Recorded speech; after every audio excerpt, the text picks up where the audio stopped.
Sultan says, does touching an mahram nullify your wudu? This is an issue of dispute among scholars. And the reason of it, the verse in Surah Al-Nisa, in Surah Al-Ma'idah, أَوْ لَامَسْتُمُ النِّسَاء, and it's also in Nisa. So, لَامَسْتُم, he refers to intercourse. This is the vast majority of scholars' interpretation. Imam al-Shafi'i thought that this is referring to touching. So to him, in his school of thought, touching your wife, touching your sister, touching your mother, touching a non-mahram nullifies your wudu.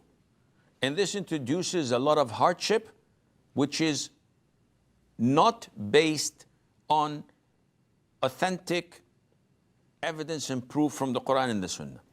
So the vast majority went against this opinion and said, no, أَوْ لَامَسْتُمُ النِّسَاء, this is referring to intercourse. And they've explained this.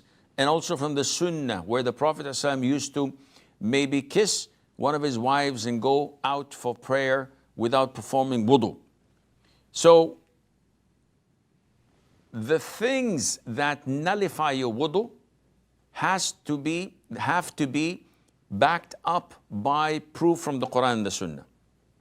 So urinating, defecating, passing of wind, sleeping, and eating camel's meat, all are backed by evidences from the Quran and Sunnah to prove that they nullify your wudu. But when it comes to touching a non-mahram, this is sinful. And not everything sinful breaks your wudu. Smoking is sinful, but it does not break your wudu. Watching haram things or listening to music is sinful, but it does not impact the validity of your wudu. And therefore, touching a non-mahram does not impact your wudu unless this leads to a discharge due to such sin. And in this case, the discharge that is emitted